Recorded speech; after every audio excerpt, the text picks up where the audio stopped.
The windows rattled first. Then came the low thump under the floorboards, like a door slamming somewhere underground. And somewhere inside the house, a smoke alarm started screaming without smoke. Engine 7 rolled up just after 11:40 p.m., lights washing the narrow street red and white. It was an older block. Post-war duplexes, sagging porches, chain-link fences leaning like tired men. The kind of place where problems hid in walls that had been patched too many times. Captain Mark Ellison stepped off the rig and caught it immediately. Natural gas. Not strong enough to knock you back, but wrong enough to make the hair on your arms lift. Sweet and metallic. He glanced at the Bravo side of the structure. One half dark, the other lit up inside like someone had been pacing. "Engine 7 on scene," he said into the radio. "Possible gas leak. Occupants reported inside." A woman stood barefoot in the yard, arms wrapped around herself, shaking despite the mild night. She kept pointing back at the house. "My son's still in there," she said. "He didn't come out. He's scared." Ellison nodded once. No promises. Never promises. Firefighter Jake Moreno pulled his SCBA over his shoulders, the familiar weight settling in. 32 years old, 10 on the job. He checked his air without thinking, muscle memory, and followed Ellison to the front door. The house creaked when they stepped onto the porch. Not from fire, from age. Gas should have been shut off, the woman said, but the stove kept clicking, wouldn't light. That did it. Ellison turned to the crew. "No sparks, no fans yet. We go in, we get the kid, we get out." Moreno was already masking up. He felt that quiet narrowing, the world pulling inward until it was just the door, the hallway, the job. They entered slow. The air inside felt thick, like breathing through damp cloth. No visible smoke, but the smell was stronger now, rolling in waves. Somewhere deeper in the house, a floorboard popped. Moreno's radio crackled. "Gas company is 10 minutes out." 10 minutes was too long. "Bedrooms back left," the woman had said. They moved down the hallway, boots careful, lights low. No radios keyed, no unnecessary noise. The walls were yellowed with age, pictures hung crooked. A family that had lived here a long time. Moreno felt sweat gather at the small of his back. He didn't like how quiet it was. Gas leaks weren't supposed to be silent like this. Then he heard it. A cough. Thin. Panicked. From behind a closed door. "There," Moreno whispered. Ellison nodded. Moreno reached for the knob, paused. Static electricity. He adjusted his glove, exhaled slowly, then turned it. The door opened into a small bedroom. Posters on the wall, a desk cluttered with school papers, and on the bed, a teenage boy, maybe 16, sitting rigid, eyes wide, arms wrapped tight around his chest. "Hey," Moreno said, keeping his voice low. "Fire department, we're here to get you out." The kid nodded too fast. His breathing was shallow, quick. Moreno stepped in, 1 foot at a time. That's when the house made a sound it shouldn't have. Not loud, not yet. A deep rolling pressure, like the building itself inhaling. Ellison's head snapped up. "Moreno!" The explosion didn't roar. It punched. A concussive blast ripped through the structure from somewhere below, throwing air, heat, and debris down the hallway in a single violent wave. Moreno didn't think. He moved. He lunged forward, wrapped an arm around the boy, and drove them both toward the floor, turning his body instinctively back to the blast. SCBA tank taking the hit. The world went white, and then everything came apart. The blast sucked the air out of the room. Drywall turned to powder, and the sound, sharp, violent, metallic, folded in on itself until it was just pressure and ringing. Moreno felt the impact through his spine before he felt pain. His SCBA tank slammed into something hard, maybe the bed frame, maybe the wall, and then the floor disappeared beneath them.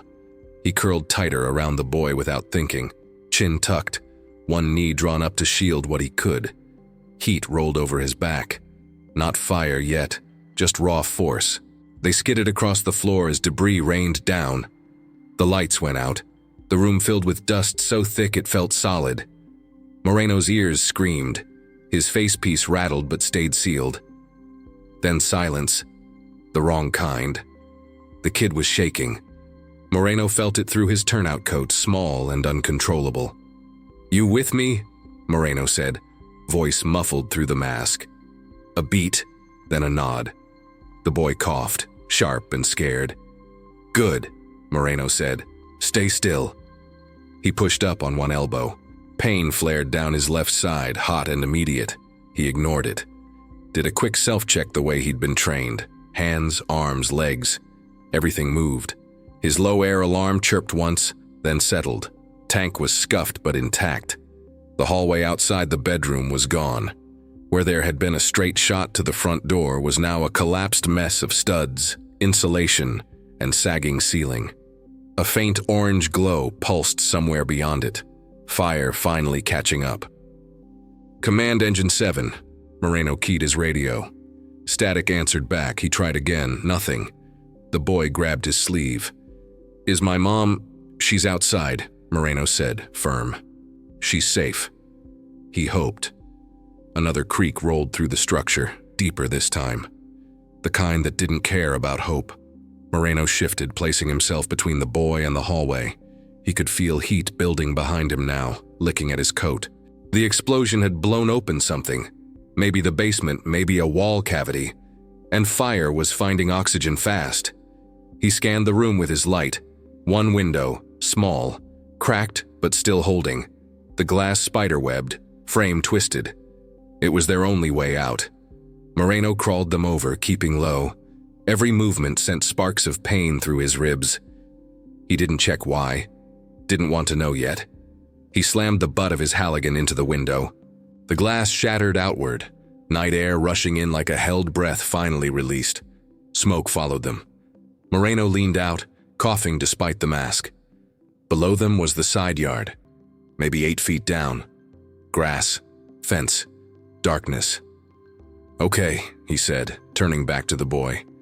"I'm going to go first. I'll help you down." The boy hesitated, eyes locked on the flames creeping into the doorway behind them. "It's okay," Moreno said. He placed a gloved hand on the kid's shoulder, a brief squeeze. "I've got you." He swung his legs out, lowering himself until he was hanging by his arms. His injured side screamed. He gritted his teeth and dropped, landing hard but upright. "Come on," he shouted up. The boy scrambled onto the sill. Smoke poured out around him now, thick and black. The room was flashing orange. Halfway down, the house shifted again. A sharp crack split the air. The window frame gave way. The boy fell. Moreno lunged forward and caught him, but the sudden weight drove Moreno backward, his boots sliding in the grass. They hit the ground together, hard. Moreno's breath left him in a grunt. Something popped in his side. He didn't move for a second. Then the boy was sitting up, frantic. "You okay? You saved me." Moreno rolled onto his back, staring up at the house. Flames were punching out of the window now, hungry and fast. Sirens wailed closer, other companies responding to the explosion. He tried to sit up. His body didn't listen. His left leg was numb, his chest felt tight, shallow. "Hey," the boy said, voice breaking. "Hey, don't go to sleep." Moreno smiled behind the mask, a small, private thing no one could see. "Not sleeping," he said. "Just catching my breath." Above them, the roof sagged, and inside the house, something heavy finally gave way. The roof came down in sections, not all at once. First a groan, then a tearing sound. Then fire blew straight through the attic like it had been waiting. Moreno felt the heat wash over his boots as debris slammed into the yard behind them. Someone shouted his name, distant, stretched thin by ringing ears. "Moreno!" He turned his head slightly. The kid was still there, kneeling beside him, hands hovering like he didn't know where he was allowed to touch. "Stay back," Moreno said. It came out rougher than he meant. "Go to the fence, now." "I'm not leaving you." Moreno looked at him, really looked. Soot-streaked face, eyes too old for 16. He'd seen that look before, on kids pulled from cars, from water, from places they weren't supposed to survive. "Listen," Moreno said, slower. "Your mom's out here. She needs you. Go." For a second, the kid didn't move. Then another explosion popped inside the structure. Smaller but close. That did it. The boy stumbled backward toward the fence just as Engine 3 rounded the corner, lights strobing through smoke. Firefighters spilled out, lines already being pulled. "Man down!" someone yelled. "Firefighter down!" Hands were on Moreno now, firm, practiced. His mask came off, cool night air hitting his face hard. He sucked it in and coughed, chest screaming in protest. Ellison's face appeared above him, soot blackened, eyes locked in. "Stay with me," the captain said. Not loud, not panicked. Just steady. "What hurts?" Moreno tried to answer. Couldn't sort it fast enough. "My leg," he said finally. "Chest." Ellison nodded once. He'd already seen it. The angle of Moreno's left leg was wrong. Turnout pants darkening where blood soaked through. Probably fractures, maybe worse. EMS was pulling in now, diesel engines growling. A medic dropped to her knees beside him, fingers already at his neck, wrist, chest. "Jake," she said. "I'm Lisa. Look at me." He did. "Good," she said. "Don't close your eyes." "I'm not," Moreno said. It felt important to say. They cut his coat away, cool air hitting sweat-soaked skin. Pain flared bright and sharp now that the adrenaline was bleeding off. He hissed through his teeth but didn't yell. He never had. Over the medic's shoulder, he saw the kid again, standing with a blanket around his shoulders now. His mother clutched him so tight it looked like she was afraid he might vanish if she let go. The boy met Moreno's eyes. He raised a hand, small, awkward. A thank you he didn't know how to say yet. Moreno lifted 2 fingers off the stretcher in return. That was enough. They loaded him into the ambulance as the house fully surrendered to fire behind them. Flames tore through the roof, lighting the street orange. Hoses charged, water arced, steam rolled. Inside the rig, the medic leaned close as they started an IV. "You did good tonight," she said. Moreno stared at the ceiling, listening to the siren build. "Just did the job," he said. But his voice shook, not from fear, not from pain, from the weight of how close it had been. The ambulance hit a bump and white-hot pain tore through his side. He sucked in a breath that didn't quite make it all the way down.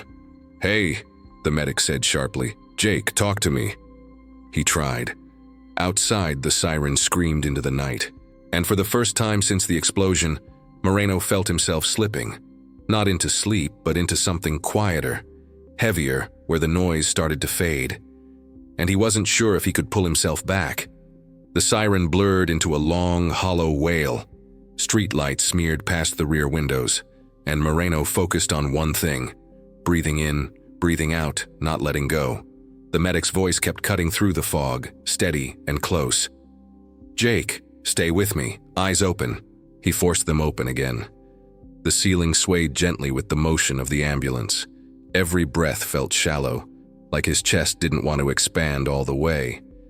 He could taste copper. "I'm here," he said. It came out thin. "Good," she said. "You're doing fine." He knew better, but he nodded anyway. They worked fast. Oxygen, pressure, hands firm and practiced. Someone called out vitals. Another medic climbed in as they neared the hospital, bringing more gear, more voices.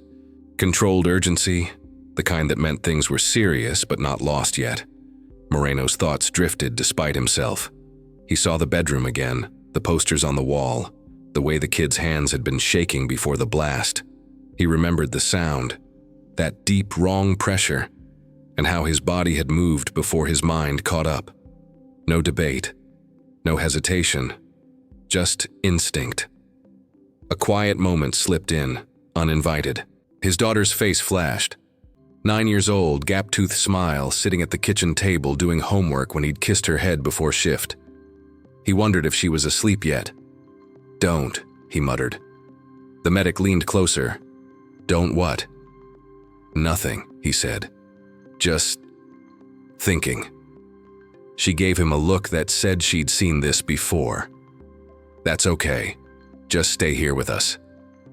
The ambulance slowed, then turned hard. Brakes hissed, doors flew open, and cold fluorescent light flooded in. "Coming out," someone shouted. Hands transferred him to a hospital gurney. The ceiling changed. Tiles now, bright and too clean. Nurses moved alongside him, asking questions, cutting away what was left of his gear. Name? Moreno. Jake. Do you know where you are? Yeah, he said. Hospital. They rolled him into trauma, voices overlapping, monitors beeping faster now. Pain surged again as they shifted his leg. He groaned despite himself, jaw clenched. You're okay, someone said. We've got you. As they worked, Ellison appeared at the edge of the room, helmet tucked under his arm, face streaked with soot, and something that looked dangerously close to relief. Moreno caught his eye. Kid get out? Moreno asked. Ellison nodded. Once. Firm. He's alive because of you. Moreno closed his eyes then, just for a second. When he woke up again, it was quiet. Real quiet. Morning light filtered through a small window. His chest was wrapped tight. His leg was elevated, encased in braces and bandages. Machines hummed softly beside the bed. A nurse noticed his eyes open and smiled. Welcome back. How long? Moreno asked. Most of the night, she said. You scared us for a bit. He absorbed that slowly, then nodded. Later that afternoon, there was a knock on the door, soft. Ellison stepped aside and the boy came in with his mother. He looked smaller now, clean, wrapped in a hoodie that wasn't his. They stopped a few feet from the bed. The kid swallowed. They said I could say thank you. Moreno shifted slightly, wincing. You don't owe me anything. I know, the boy said. But you jumped. You didn't even think. Moreno looked at him for a long moment. Sometimes thinking gets in the way, he said. The boy nodded like he understood more than he should. They didn't stay long, didn't need to. Weeks later, Moreno would walk again, slowly at first. With help, he'd miss a lot of work. He'd wake up some nights hearing that pressure sound, feeling the weight of a body in his arms. But he'd also see that kid sometimes, around town, on a bike, laughing with friends, alive. And on quiet evenings, when the house settled and the world finally slowed down, Moreno would sit on his porch, feel the scars pull when he breathed deep, and accept the simple truth of it. That when the explosion hit, he hadn't been a hero. He'd just been a firefighter doing exactly what he was built to do.